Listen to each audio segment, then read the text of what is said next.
Hey, it's Frank Latte with the Latte Wellness Group, and today I'm sitting here with... Vicky from ThatVickeyGirl.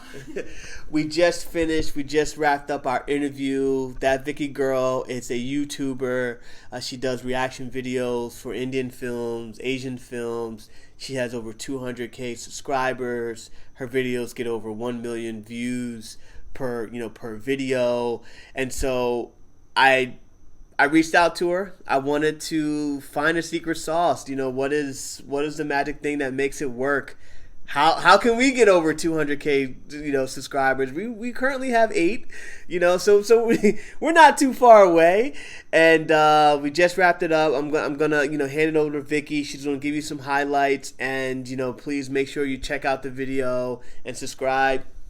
Yes, please make sure you check it out. I just basically talk about my journey, my YouTube journey, how I got my subscribers, what I'm doing now, future plans, and how to basically monetize your videos when you're starting out as a small YouTuber. I hope you guys tune in and watch. So, yeah.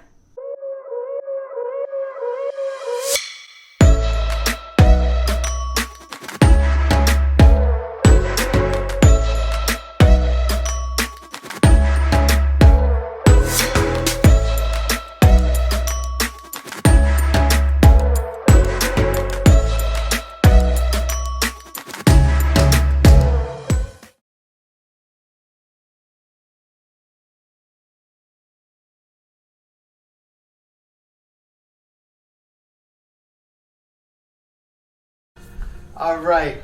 Hey, welcome back to the Latte Wellness Group. We're doing a collab today with ThatVickeyGirl.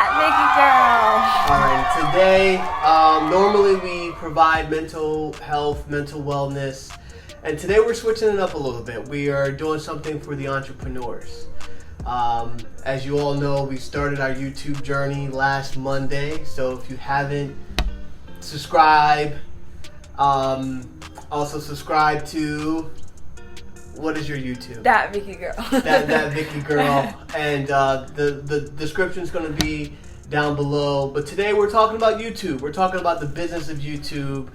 If you're like me and the Latte Wellness and you're just starting off in YouTube, how do you grow, right? And so today we have an expert in my eyes from YouTube, and we're going to be getting the lessons learned and exploring her journey. So ThatVickeyGirl, introduce yourself. My name is Vicky. I started YouTube 3 to 4 years ago. I mainly do reaction videos, and so my content is very, very heavily based on reacting to other contents, music videos, mainly from India or Korea, or just basically any music video or any content that I'm interested in and my subscribers want me to react to, I react to them. So yeah, it's been 4 years. 4 years. Okay, Yeah. okay. We're going to unpack that journey. 4 years is a long time. That's how long it takes to graduate college. Yeah. So you have a degree. So you have a degree in YouTube. YouTube Academy. I'm still learning. You're still learning. Okay. All right. Let's see here. So right off the bat, so roughly how many subscribers do you get, or do you have? Right now, I have 212,000 subscribers. 212,000 subscribers. Yeah. And I think I checked on one of your recent videos. It had over a million views. Oh, it's one of my older videos. But yes, there is a video that has, I think, reached 1 million or close to 1 million. Yeah. Okay. Yeah. So let's dive in there. Wait. 1 million views. How did that happen? Okay. Okay. So unpacking. A lot of the times, it depends on what you do, right? For me, I like to think of reaction videos as, in a way, it's much easier to grow your audience with reaction videos. In the sense of, most of the time, if you react to a certain video, the audience of that particular maybe artist or a fan of that music, they will then watch your reaction videos. And so sometimes the views can come from curiosity, or people that are fans of the artist that I'm reacting to. And so sometimes it's really just luck. This particular video that's almost 1 million views, it's really just luck. When I reacted to it, I didn't think it would blow up. It was an amazing song. It was an amazing video. And people just, I guess, they watch the music video and then they want to see the reaction. And so that's kind of how it really works in the scheme of things. That's why you see the views are so much more sometimes for reaction videos than, you know, maybe, let's say, original content, like maybe, you know, filming a vlog or something. So yeah, that's kind of disclaimer. Reaction videos tend to get more views most of the time, not because of your subscribers, basically because of the fans of the videos that you're reacting to.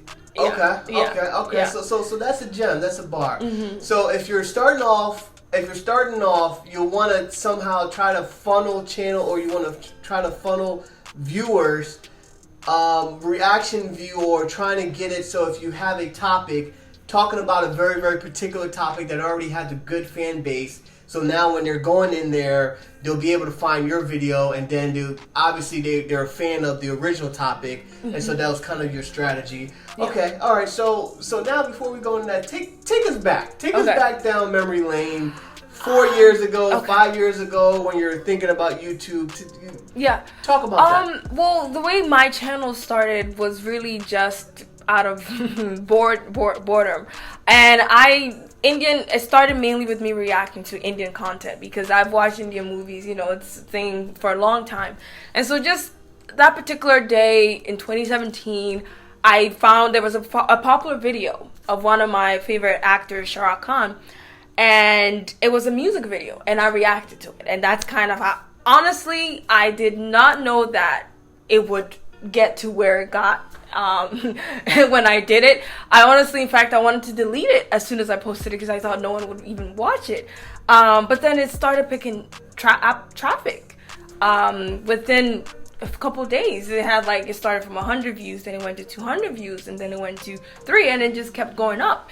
And then you had people say, oh, you know, since you saw this video, why don't you see another one? And then so gradually, the suggestions came, the type of videos people wanted me to react to started. And so it really was, I did not know how big of a deal. And to be honest, I think 4 years ago it was much easier now because there wasn't a lot of people that were reacting to the content that I was reacting to than now. So obviously it was much easier to kind of grow as well because there was a few people that did the reaction videos to Indian content, at least. So honestly, I wish I had the formula to give, but I just really know that it was audience based. Honestly, it was the fact that I just managed to react to a video that had supporters, that had people that actually was interested in watching it. And so that's just kind of how everything, little by little, and also posting a lot. I did post a lot too. When you say a lot, what do you mean?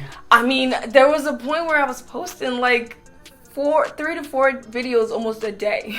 A day? A day. How do you have time to do 3 to 4 videos I a day? ask myself that question every day because the time that I had back then is not the time I have now.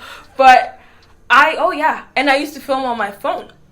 So like I would film like 4 videos and edit them like as soon as I was done filming, editing them, posting them the same day. What were you using to edit them? I started with iMovie. So you were filming on your phone. Yeah. And editing on your phone. And editing on my phone. And then just posted 4 and posted 4 videos the same day. Okay, all right. So another lesson learned here for fellow, you know, people that's striving to YouTube. They always talk about consistency and a number of posts. Oh yeah. So if you're doing once a day, maybe try 2 times a day. Yeah. 3 times a day, yeah. 4 times a day. When you first started, and it's all about the audience. So what I'm hearing right now. So what was it about the Indian films that you liked? I mean, that's a pretty unique. That's pretty unique. Indian films, they're just, it has a special place in my heart for many, many different reasons. I think it's because I started watching them when I was really young, so a lot of nostalgic memories kind of go with them as well. And also back in Ghana, it was either Chinese movies or Indian movies. They used to stream them a lot on the TVs, even though we didn't understand. So you grow up with it. And so when I really got to around age 11, when I could understand and look out for subtitles myself, I just started watching them like crazy. I mean, I was watching them every second. Every Indian movie that I saw, I would watch them. And then gradually, I just fell in love with I love the filmography of it all. I love the cinematography. I love the music, the people. And so it was something that I became really into, and I knew a lot about it. So I was like, okay, let me do this. Yeah, so that's kind of how I fell into the whole reaction world of. Okay. Yeah. All yeah. right. So I hear that you grew up in Ghana. How was life in Ghana like? Oh, well, I came to America when I was like 7. So life in Ghana is a bit blurry. Life in Ghana is a bit blurry. I remember, small little details, but most of my childhood, at least the ones that I can remember, really started here. But I do know, like, the little details that I can remember is, just there was like a TV box and they used to stream like kung fu. They call them, it was a type of show called kung fu show, and then they would show Indian movies, like older Indian movies, like black and white. They would stream them. I remember like my sisters or like my families just sitting down and watching them, no one understanding what's going on. We were just kind of making up our own theses and hypotheses about what was going on. But it was just it's an interesting memory. But life in Ghana was interesting but short for me. Okay, all right. So you grew up in Ghana. Now you came back to, you moved to the U.S. How was that transition like from growing up to Ghana and then moving to the U.S.? Like, where did you move to? Oh, well, I knew no English when I came here, and I had to go back and start first grade again because my schooling was cut short in Ghana because we were preparing to come to America at that time. So I had to repeat a grade in a way and learn English and all that, that goes with it. And we were based in Maryland, family joined my dad here in Maryland. And it was just a learning curve, honestly. I think imagine a 7-year-old knowing nothing about a culture, knowing no English in a country, going to school. Just imagine. Just imagine. That's kind of. Take me back to it. Help me imagine it. What was? It was interesting. A lot of things was just new to me. A lot of things was amazing to me. Little simple things, maybe such as back then in my first grade, I used to celebrate Valentine's and holidays. It was Halloween, those things that we didn't do back in Ghana. All of a sudden, I was seeing them being done in America. I was like, oh, okay, wow. I was fascinated by diversity. Seeing kids of different ethnicity was very interesting to me because obviously in Ghana I was used to seeing just Ghanaians. And so, it was like a whole new world of a pot of gold in a way where it was like, wow. New world. But it was interesting. I think the advantage I feel like I had was because I was so young, I was able to kind of grow. And so I was able to adapt much, easier because I felt like my rapid and important years were done here. So I was able to adapt a little bit better and learn English much better because I was younger. So that was an advantage. So it was an interesting but fun experience. So how was the schooling like? So elementary school, middle school, high school, were the kids rough? You're not speaking English. You might have an accent. Yeah, there was definitely some quote unquote bullying going on. But it's funny because I guess in some ways a lot of what happened to me or didn't happen to me was because I didn't really understand what they were saying. Sometimes I didn't really, it didn't really get to me because it was like, maybe if they said certain things, I couldn't understand anyway in some ways, like English-wise, And so majority of maybe the teasing that occurred were just like on the surface level. Like maybe a certain hairstyle or how I pronounced words. Or maybe on the playground, people just didn't, kids, you know how kids are. They don't know you, they don't want to play with you. That kind of random. But then I was a new kid at the time, starting school in the middle of fall. So everybody was already acquainted with each other. And I was kind of coming in the middle of the school year. So, yeah, it took some getting used to. I think for the first 3 months or 4 months, I just remember, my mom remembers at least that I came home and I would cry and like, yada yada, maybe I wasn't enjoying my time, but it's a bit blurry, but I know that it occurred. I can imagine. Okay, all right. So it was a little bit rough during that transition. Oh, yeah. Kids were teasing you a little bit, but you were still kind of adjusting to life in the U.S. And then you went to school? Yeah. Where'd you go to school for college? For college, I went to University of Baltimore. Okay, so what was your major? Oh, so I studied information systems. Okay, yeah, all information right. systems security. Yeah. Okay, so information systems security, and so now I'm trying to tie that all in here. So you study information systems security, and now you're one of the top Indian video reactors and U.S. based for Indian movies. That's okay. That's interesting. Okay. I wouldn't say all that. All right. So walk us through. So you were going back to the first video that you did. You got 300, 400, 500 views. It was just going up and up and up. And then, okay, when did you make your next video? After I did the first video, I think I waited about a week or so before I did the next one. I waited about a week. I wanted to kind of test the waters because it was new to me. Getting the attention was new to me as well because it was like you go from maybe 100 views to like maybe 1K, within like a week, and then you see the comments as well, and everybody's like, what are you doing, and so I was like, so it took some getting used to. I'm still not 100% used to it, but so yeah, it took about a week and a half or so before I did my next video. Okay, yeah. Okay.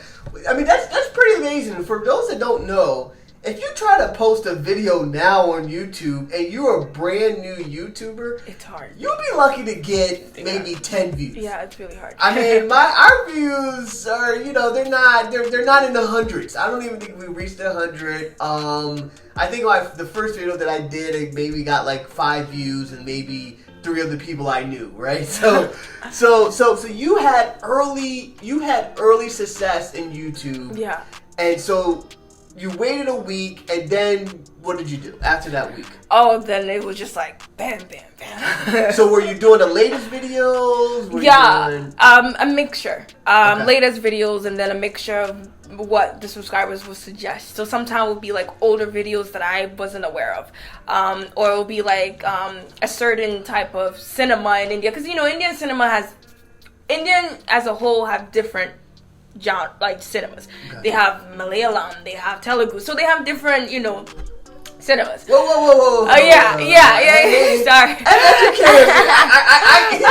I'm so ignorant that I just classify all the Indian movies, but within that, tell us about the different. They have Bollywood and they have Tollywood, and they have like different sectors of cinemas that speaks different languages and different types of movies, different types of songs. So after I started with the Hindi song. Oh, you started with the Hindi? A Hindi song. But then after I got really into it, then the South, they call it like South Indian subscribers also suggested for me to react to South content, which was like the Telugu, the Tamil. So different types of audiences kind of was merged together.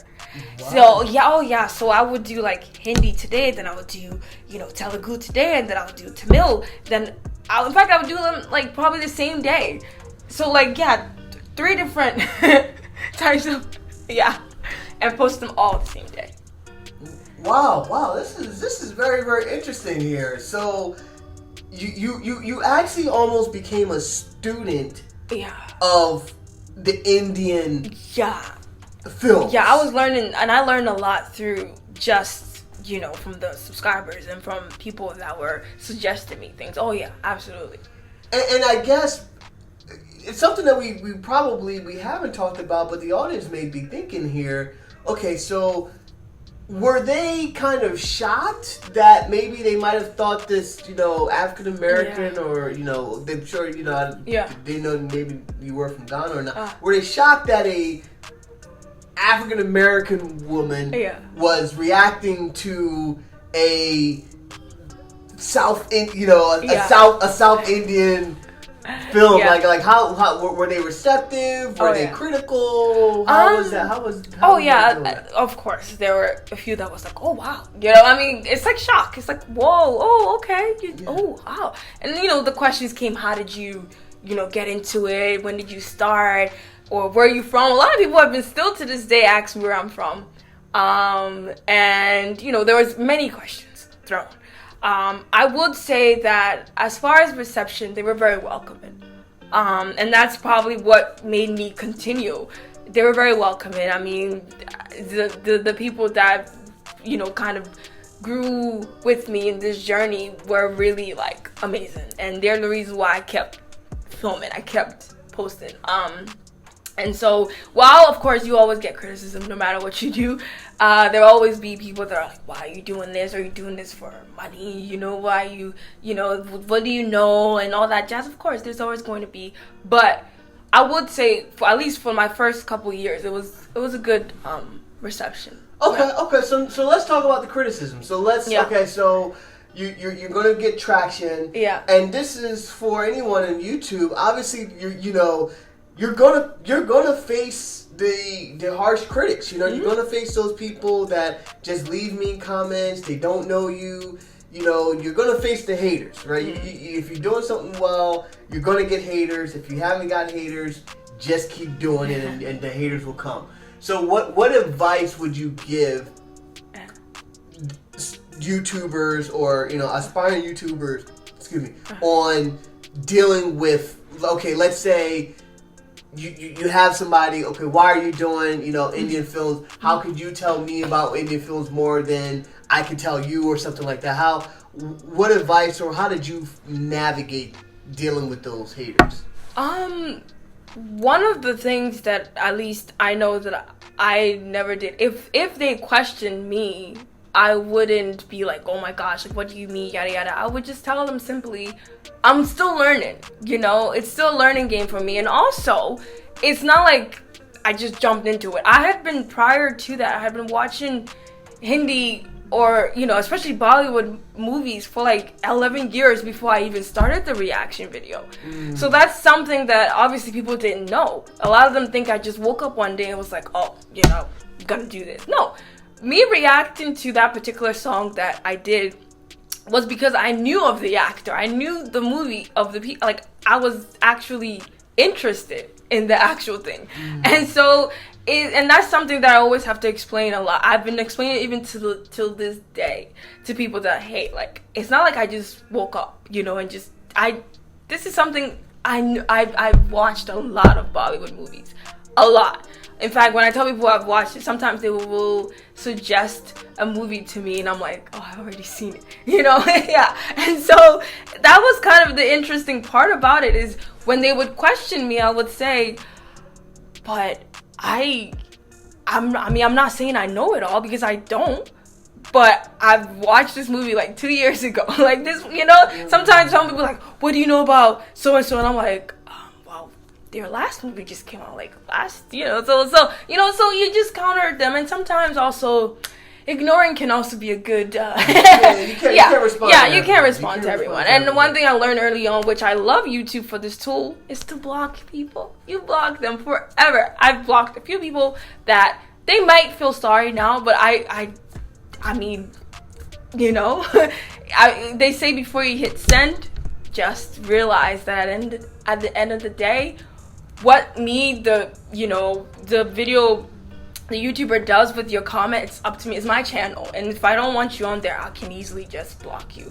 So that's also a healing method that I suggest to anyone. You do not have to explain yourself to anyone, and sometimes you just gotta let it go and block them. Okay. Yeah, because some people just don't give up. Even if you tell them, you can tell them from A to Z. Some people don't give up. Okay, all right. So when you face a criticism, if you blow up, if you have that instant or overnight success, which is really not overnight, but it's essentially what I'm hearing is it took about 11 years, because you've actually been watching a lot of films. So it's not just you just watch one film and then all of a sudden. No. So you knew the actors pretty well, you knew the industry pretty well. Yeah. All right. So as we're mentioning, you've been a student of the game for a little bit, and it's been 11 years, and so essentially, for those that are going to face criticism, just realize that the criticism are going to come. Use the block. You can try to explain yourself, but as she said, I like what you said. It's your channel. You feel free to put whatever you like. You can't really control what other people say, but you can control your reactions to them. And so, exactly. For the some that are supportive, hey, continue being supportive. But for those that are just use the block button. Try to explain yourself. Yeah. All right. So walk me through 2017. Okay. So now let's fast forward to 2018. Do you roughly know, like, by then you had a couple hundred videos? Yeah, absolutely. Okay, and so how was 2018 like? Oh, 2018. I have the world's worst memory. 2018, I had I was getting to like almost 200 videos, or more. I mean, I was posting a lot. Like a lot? Were you still doing 3 or 4 a day? Yeah, even then. How long were those videos? They were like, it depended on what I was seeing, but some was like 10, 12. It can go up to 15. Like some, so it was like, it was reaction videos, so sometimes I talk. So if the video is like 4 minutes, I'll react the whole 4 minutes, and then I'll talk maybe like a minute before or 2 minutes after. So it kind of adds up the more you talk. So some of them were like, at least max overall was 10 minutes maybe for the videos. Yep. So I was filming like 3 to 4 videos, posting them the same day, almost every day. And then by 2018 I definitely had at least 200 videos. I think around that time I was close to hitting 30K or 20K. I don't remember, but 30K subscribers. So it was Okay, all right. So were you making money on YouTube then? I love this question. So the biggest conspiracy theory that people have, especially newcomers, and the perception with reaction videos, which I want to debunk. A lot of reaction channels do not make money like people think. Because think about it this way. We're reacting to content that's pretty much copyrighted for the most part. And especially now with the new copyright laws, I mean, just like 10 seconds or 15 seconds of a video can get you copyrighted. Back then, it was just equally the same thing. 95% of my videos are copyrighted. And so I think that was probably one of the biggest things that I always wanted to like scream to people whenever they say you're doing this for money. It was not money. It was purely out of hobby. I loved reacting to videos. I loved the content I was reacting to. I loved kind of the portal of the fans that I had, kind of gathered and on this journey. And it was just purely out of fun. And so, I'm going to let you know right now. Monthly, I don't even know. I don't get any money monthly. All my videos are pretty much copyrighted. I do have there's some of them are monetized, but it's like $1 or like, you know, like a couple change. But monthly, I do not make money from YouTube that people think I make. I'm not. No. Okay. All right. So what about those? What advice would you give to those users or the YouTubers who do want to make money? You know, they what would you do differently, and how could you monetize? Because you hear stories about these, millionaire YouTubers. Like, absolutely. What are some things you would have done differently, or you're thinking about doing? So now, mainly, if you do want to get monetized for the videos, I would. Oh, this thing's gonna be so. I would suggest with these, especially if you're doing reaction. This is a tip for income and reaction, but this stands for anything. Always do original content. If you're doing, apart from reaction video, original content, and make sure the music that you're using is non-copyrighted, because nowadays, even a little bit of a snippet of a popular music will get your videos copyrighted, and you cannot monetize at all. So you will film maybe a 20-minute vlog, waste all your energy, and use maybe a song by recent artists, and it will get you can't monetize at all, and that must suck. Like, obviously, you worked hard on the editing.